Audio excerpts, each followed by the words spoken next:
What's up, guys? It is Ethan Ryder with Soccer for Us Kids, U.S Kids. I missed last week. I'm very sorry. I was very busy. I couldn't quite get to doing the review from last week and the preview for week 3 of the Premier League, but I'm going to recap week 2 for you guys and week 3 of this previous weekend, so let's get started.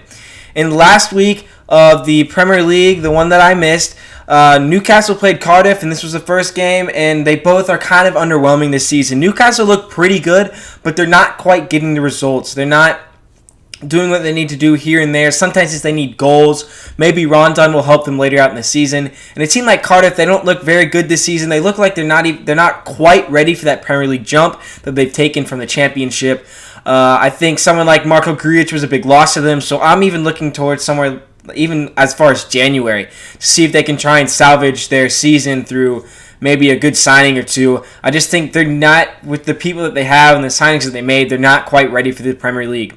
The second game was Fulham, who played against Tottenham, and Fulham looked like a very good side, and they held well with Tottenham, but Tottenham ended up overwhelming them in a 3-1 win. Tottenham looked good. I think Fulham are a team with a lot of new signings. They need to gel. It'll be interesting to see what happens.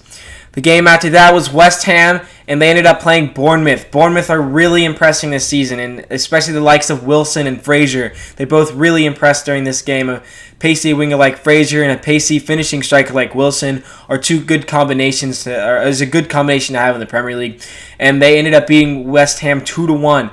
West Ham are really disappointing after all of their signings. They look like a good side. Their first game was against Liverpool, 4-0 defeat, and now losing to Bournemouth after going ahead. We're gonna have to see how they can. Maybe it's a problem of gelling or something like that they're not quite with each other yet. They look like a talented side. I don't think this is a sign of things to come. I think they'll get themselves out of the relegation zone that they see themselves in now. Another game that happened was Everton. They ended up beating Southampton 2-1. Everton played a good game. Richarlison is playing very well for them, and Danny Ings scored his first goal for Southampton. Southampton really need goals from Danny Ings. He's going to be a key part to them staying up this season, as they lacked a lot of goals last season. Everton, Richarlison is a big player. I'll get onto later why it's a little bit of a problem, but in this game they won 2-1. They were on to the next week with yet another win. The next game after that was a thrilling 5-goal thriller. It was Chelsea versus Arsenal, 2 new managers, 2 new styles, and it was a joy to watch. Chelsea and Arsenal really were playing good. Chelsea came out on the front foot. They ended up going up 2-0. Arsenal missed loads of chances right in front of the goal, but they ended up tying it, and they came back to make it 2-2 before Alonso finished off a Hazard through ball, and Chelsea came away with the win in the battle of the new coaches. Both of these teams look good, but they're definitely going to need to gel. Chelsea look a little more at the advanced stage right now of really learning what their coach wants them to do. Arsenal look in shambles at times, but in times they looked very well. A very good team. I mean, Lacazette and Aubameyang are 2 very good strikers when they're in form. Mkhitaryan's looking like a very good asset to them. Guendouzi's looking like a very, very good pickup for them. So Arsenal are a little more deadly than I think people think they are. It'll be interesting to see if they can make top 4 as well as Chelsea. Man City absolutely outclassed Huddersfield in a 6-1 defeat. Sergio Aguero scored his 13th hat-trick in the Premier League, looking to break the records at some point, maybe even this season. The next game after that was Watford, and they continued their strong start to the season with a 3-1 win over Burnley. Roberto Pereira has been playing very well for them. He didn't get on the score sheet, but some people like Troy Deeney and Andre Gray have become a great partnership together up top as strikers. Troy Deeney can hold the ball, and Gray's a little faster. It's a good combination to have up top. Watford looks strong. Burnley haven't quite gotten the results, but they still look like a very good side. The question is, have they made enough signings? They haven't made that many signings this summer. They made some, but not really top-class signings, so it'll be interesting to see how Burnley fare, especially with Europa League, since they finished so well last season. Brighton ended up beating a very poor Man U side. This is the 3rd season curse for Jose Mourinho. He didn't do very well with Brighton. Glenn Murray had a very good game. Pogba ended up scoring a consolation penalty to make it 3-2, so Brighton really dominated a very poor Man U side. And the last game of the weekend was Liverpool, who ended up beating Crystal Palace 2-0 away from home. It was a very good game for them, and the fact Alisson and Van Dijk were very dominant for them. Mane ended up getting away on a breakaway at the end of the game.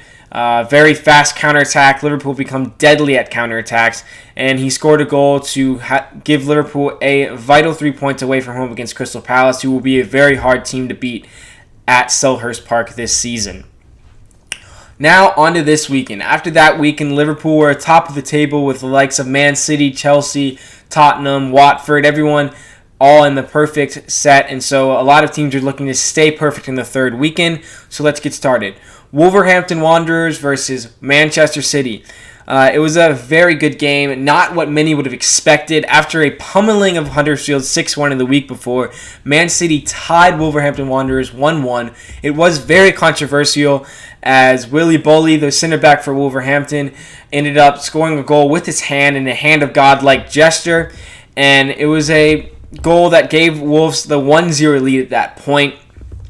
After that, Laporte scored his first goal for Manchester City, and it was a very good bullet of a header off of a cross, and it ended up being a huge tie for Wolves to get a 1-1 tie against Manchester City at home. Just gives them yet another strong and good performance that gives them a lot of hope and a lot of possibilities this season, and this team is already a team full and brimming with confidence, especially with their fans, so that tie gives them a lot more confidence.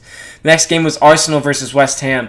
Arsenal have been a little struggled with Unai Emery so far. I think they've looked like a strong side, but they had 2 losses prior to this game, and West Ham came out with Arnautovic, were in front 1-0 until Arsenal came back after they were down 1-0. That's a hard thing to do with a new manager, and after they've been doing it's been a little shaky for them.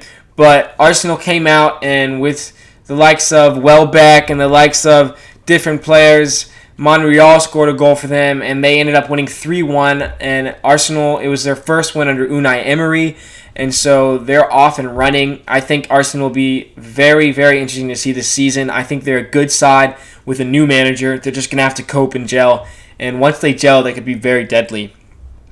Huddersfield played Cardiff City. Both teams are underwhelming again. Huddersfield are having problems scoring, and they didn't make any very big signings to help them in that apartment. They do have players that could help them, but it'll be interesting to see if any of them actually do. They really struggled. Jonathan Hogg just let his emotions get to him. He ended up getting a red card after shoving Harry Arter, and that's just something that you can't have in a team that's having such negative vibes right now. They're not scoring enough goals, and Cardiff City as well aren't really scoring goals. They are doing pretty well defensively, which was how they were playing in the championship, so maybe their defensive standpoint can get them points that they need, but both teams are really underwhelming. Bournemouth played Everton. It was a good 2-2 draw.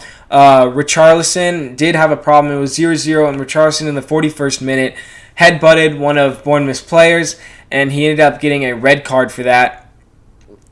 And that was not a very good thing for Everton, as Richarlison's been very strong this season. A lot of fantasy players, including myself, have had Richarlison on this team, and he's been performing very well. He's even gotten called up to the Brazilian national team for the first time any Everton player has been called to the Brazilian national team, so that's huge news. But he did get a red card, and they're going to miss him for the next 3 games because of that, unless they get it rescinded.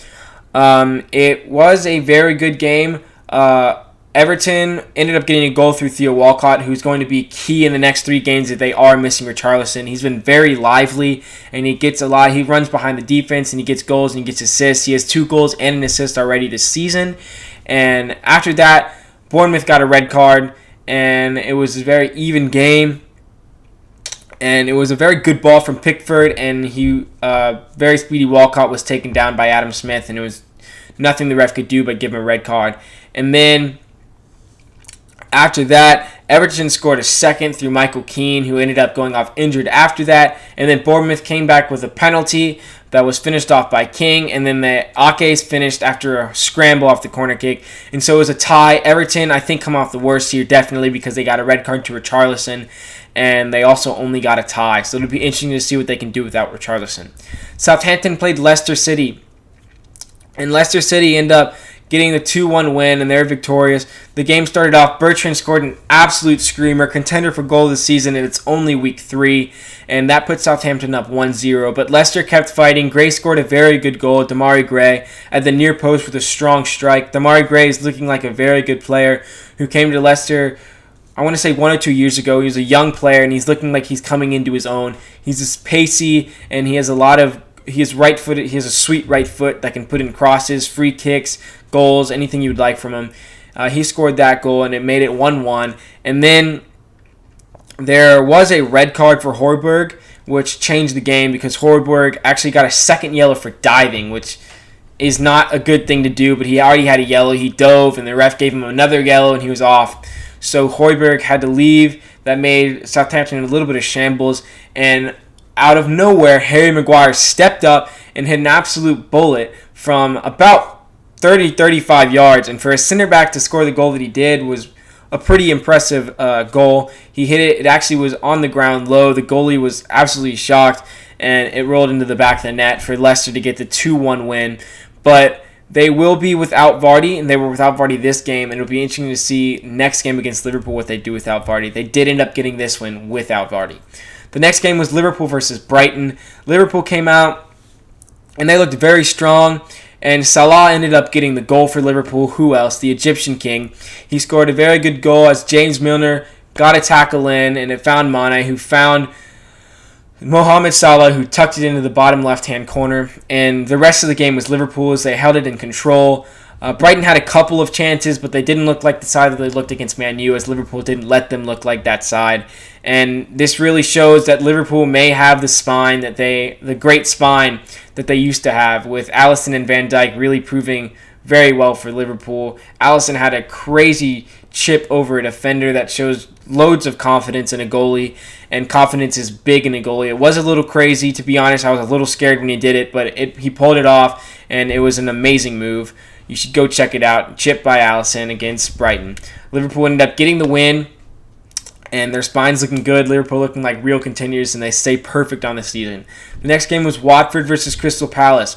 Watford are a very good side, and at the beginning, Crystal Palace missed chances.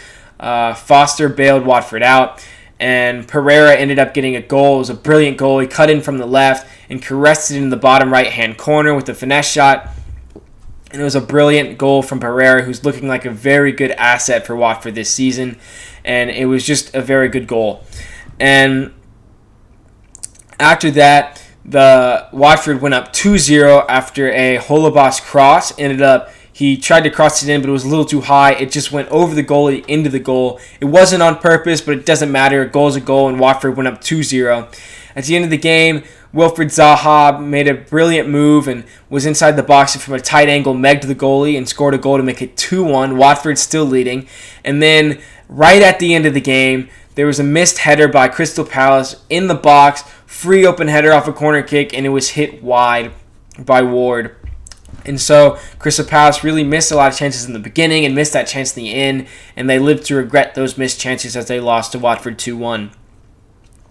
Arguably, the game of the season already, definitely the game of this weekend, was the next one, Fulham versus Burnley, a 6-goal thriller. There were 5 goals in the first half, the best of the bunch being Jean-Michel Seri, who absolutely hammered one from distance into the upper right-hand corner. Nothing the goalie could have done about it, and that was the best goal. And at the end of the game, Andre Schürrle got his first goal for Fulham in the Premier League. Maybe that ought to get him off and running. And Fulham just looked like a very strong side with Mitrovic scoring a brace.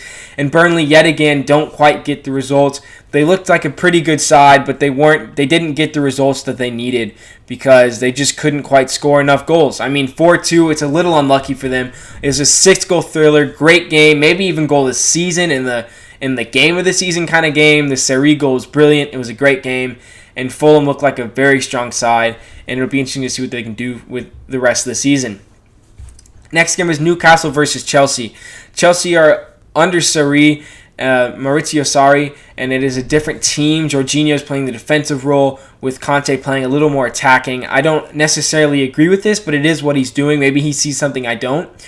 And the first goal was Alonso getting yet another penalty. It was a questionable call. Newcastle were definitely upset by it. The tackle definitely won the ball, but it was definitely from behind. It was one of those gray areas. But the ref awarded a penalty kick. Alonso's second penalty kick win as he won one in Huddersfield as well. Hazard made no mistake as he rifled it home on the left-hand side of the goal. The goalie got a tip of his finger to it, but it wasn't enough, and it went to the back of the net, and Chelsea were leading 1-0. After that, DeAndre Yedlin, there was a questionable. He got the ball and his elbow went up and it hit Olivier Giroud. He made a little much of it, but Chelsea were very, very mad about it because they thought that Giroud got fouled. But after Yedlin elbowed him in the head, he ended up getting a cross in, and Joselu put a glancing header into the top right-hand corner at the near post. A brilliant header, putting Newcastle 1-1. However, Chelsea was not done as Willian's free kick chipped into the back post, was headed back into the box by Giroud, and found Alonso, whose shot hit off Yedlin and into the back of the net for an own goal for the U.S. international. And it was 2-1 for Chelsea as they got the win. And it was a little unlucky for Newcastle as they did fight back. Newcastle have gotten a little unlucky this season. They look like a strong side, but it's whether they can get enough goals to really combat the other teams that are getting goals. Rondon's going to have to score a good amount of goals for them to stay up. Chelsea looks strong. They're going to have to still gel under Maurizio Sarri, but Jorginho looks like one heck of a player. Hazard is absolutely sensational. His dribbling is above anyone else, probably in the Premier League, probably in the world. Every time he gets the ball, he goes past 1, 2, 3 people with ease, and it's just amazing to watch him play. But Chelsea looked like a strong side, and they continue their perfect start to the season. The next game was Man United versus Tottenham, and all week long, Jose Mourinho is getting pummeled by press. He's getting pummeled by fans, and his time at Man United is looking to be done, and this game did not help him at all, as Tottenham won 3-0. It was a little unlucky for Man United, as in the first half, they had a lot of the chances, and they had a lot of the possession. They looked like the better side, getting a lot more shots on goal, and Lloris was definitely the more tested of goalkeepers in the first half. However, they didn't finish any of their chances, and in the second half, Tottenham absolutely pummeled them in the space of a couple minutes, with Harry Kane's goal coming in first from a Trippier corner kick, a header up into the upper right-hand corner of the goal. Brilliant goal from Kane, getting his Old Trafford voodoo off of him, as he never could score at Old Trafford, but now he has. Tottenham hadn't scored at Old Trafford for a while either, getting both of those voodoo off their backs. And the second goal came from Lucas Moura as Christian Eriksen passed it in and he caressed it into the bottom left-hand corner, and it was 2-0 Tottenham, and they were strolling. It was a very good game at that point for Tottenham, and the third goal was one of the best as Lucas Moura dribbled past Chris Smalling, a little bit of questionable defending, but when he got past him, he smashed it home into the left-hand side netting, and De Gea could do nothing about it, and it was 3-0 Tottenham. Lukaku ended up regretting a missed chance where Danny Rose made a bad back pass, and Lukaku went around Hugo Lloris, but then missed the open net. And ever after that point, Tottenham really took control of the game, and it was 3-0 to Tottenham, and you have to question whether Mourinho's time is up. And quite frankly, his time should be up. He's not getting the results, and the negative vibe around him is too much. And he asked for respect in the press room, as one of the crazy stats is that Jose Mourinho has 3 Premier League trophies, 3 Premier League titles, and every other manager in the Premier League combined have 2. So that's a very interesting stat. He's asking for respect, but he's not giving the football that he needs. And players like Pogba and Martial and Rashford, these attacking players, even Lingard, Lukaku, they're just not living up to their full potential because of the way that he's making them play. And the teams that he's picking aren't quite the best teams that could be picked, and it's just questionable. But after this weekend, the Premier League is looking awesome. There are Liverpool, Tottenham, Chelsea, and Watford all are perfect, have not lost a game, all have 9 points out of 9, with both Manchester teams dropping points. Manchester City tying to Wolves. They didn't drop points until a long time later than this last year. And Manchester United dropping points. Mourinho, one of the biggest storylines coming out of this weekend. Will he still be at Manchester United next weekend? My guess is that he will be, but at some point he will be fired. And at that point, Manchester United will be a team that should threaten for top 4. But at this point, they're not looking like a good side under Jose Mourinho. They look poor every time they play. So after this weekend, the big storylines are the perfect teams in Liverpool, Tottenham, Chelsea, and Watford, and the stuff that's around Jose Mourinho and Man United. Thank you guys for watching. Tune in next time. It's Soccer for Us Kids.